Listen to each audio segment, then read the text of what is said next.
So before we move on to look at the second half of the season, I wanted to make a bold prediction coming out of the 500. Like, what is the thought that we had?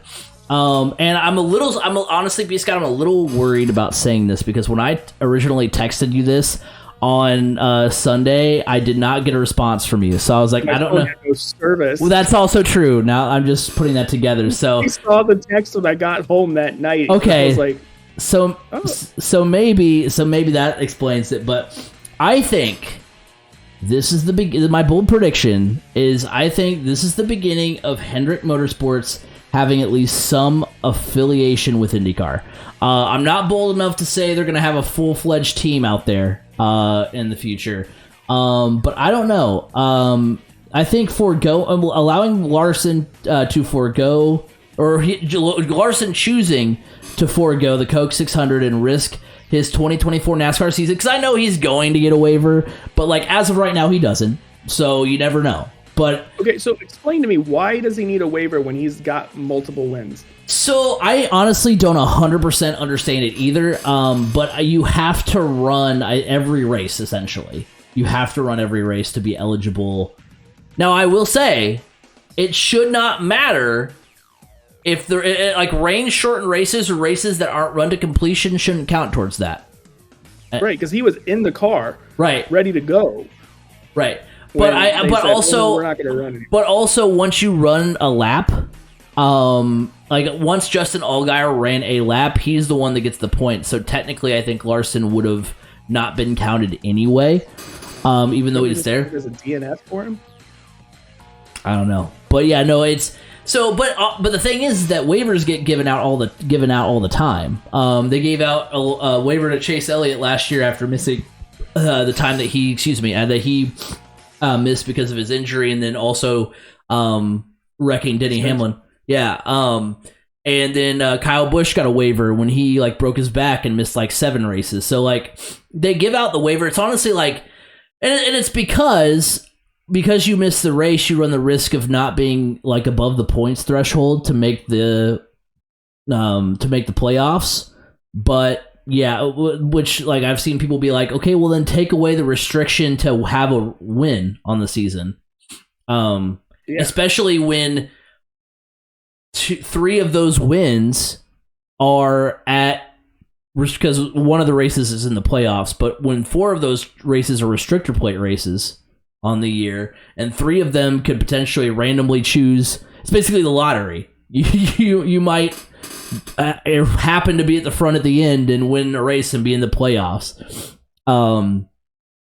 So it's a little weird. But also because they're so like wishy-washy with it, then there's it doesn't really matter. Yeah. And only people that are not fans of Kyle Larson are saying don't give him the waiver. I mean, you even have Kevin Harvick like on his podcast saying, look, he deserves the waiver because what he just did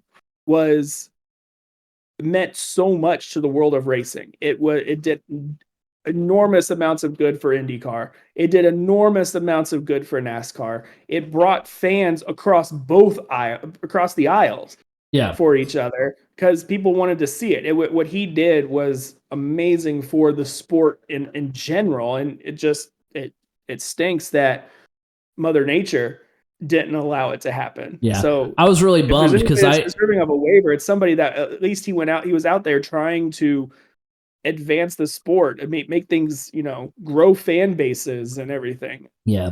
I was bummed because go ahead. On top of your point though, there is a picture during the rain delay.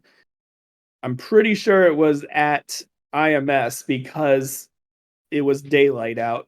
There's a picture on a bus, Roger Penske, Rick Hendrick, and Zach Brown from the president CEO of McLaren.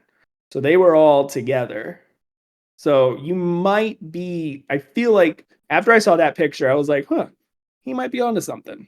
Well, because especially with Hendrick Motorsports now expanding more and starting to run more, especially in like the Xfinity series, he's seeing the success that Roger Penske's having. He wants to be Roger Penske level. I mean, Hendrick is, the top of the NASCAR world, but you want to be top of the motorsports world, which is a big reason why Hendrick Motorsports led the charge for having a car race at Le Mans. So you might actually be onto something. Well, and like, hey, look, I was right about Indy eventually running on the road course. I will take that to my grave, as though I will forever use that as like I was right about that, so I'm right about all things. That's what I'm going to use for the rest of my life.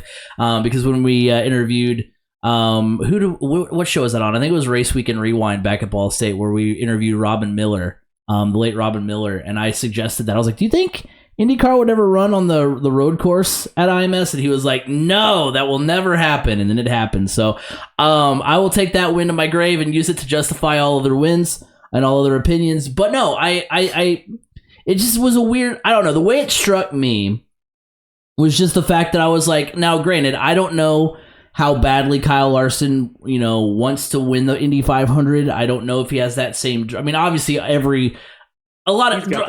right, but also like it's just, and I don't know if I'm fault, because I was thinking to myself, even like, am I giving Kyle Larson the Patrick Mahomes treatment, like thinking everything he does, if another driver did it, I wouldn't bat an eye at it, but yet when he does it, I'm like, well, maybe, because like when he ran out of gas on Fast Friday, I was like, he's testing to see how long he can push the fuel strategy. He might win it on Sunday. When if it was any other driver, I'd be like, what an idiot, he ran out of gas. But I was like, just the way it struck me was, he could have just, and I know experience is key, he wanted to actually get out and run the race. I think honestly he was getting a little annoyed with all the practices and all that kind of stuff. He just wanted to go run the race. But at the same time, and he, like, obviously he said he wants to do it again, but also, like, if he is wanting to do it again, why wouldn't he just go ahead and be like, you know what, today wasn't our day, let's just go back and, now granted, I don't know how much it played into it, the fact that he actually had a driver ready to take over for him at the Coke 600 as opposed to the IndyCar. So I don't know if he wanted to, like, if he was like, well, I can't let the rest of this team down that's put this whole month together, and then I just say, well, sorry, I'm leaving to go do the Coke 600. Sorry, boys. But yeah, no, I just, I don't know, the way that struck me was like, I could see them, like I said, I'm not going to sit here and say that we're going to see, Pato O'Ward in the Hendrick Cars IndyCar, running, Long Beach in a couple of years. I just think that, I was like, I'm saying more like kind of like we see, like when we saw with like Andretti Steinbrenner, for a little bit, like, something like that, where it's maybe like McLaren Hendrick, and there's a specific driver in that car.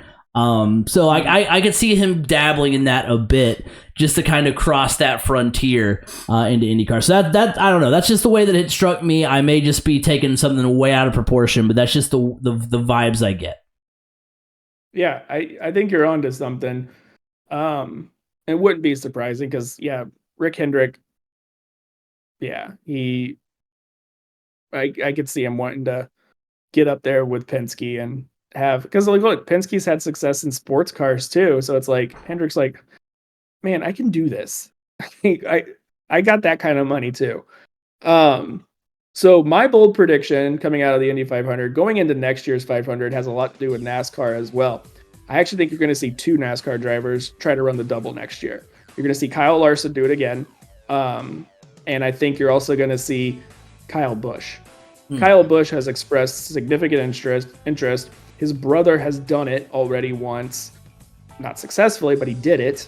And even this year, Kyle Busch has talked about it frequently. So my bold prediction is that two NASCAR drivers will run the double next year. Two Kyles. I would love to see that, to be honest. Those would probably be... That would be interesting to see Kyle Busch's aggressiveness in an IndyCar. Oh, yeah. See Kyle Busch running around there in the...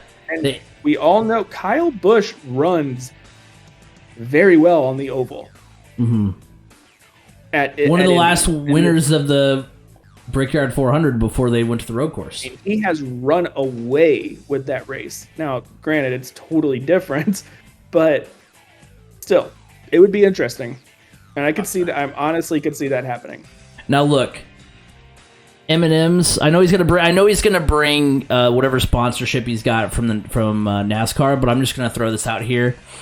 M&M's. I know you're not watching this podcast at 41 minutes in, but if you are, please strike some sort of deal. I want to see an M&M sponsored IndyCar. I want to see it. I think it'd be awesome. What Alex Pelot's was pretty close. It was close. It was pretty darn Yeah. But I would love to see that. I kind of regretted not getting any Kyle Larson merch this year. That might be enough to get me some Kyle Busch, some Kyle Larson merch. Really nice stuff too. Yeah, for sure.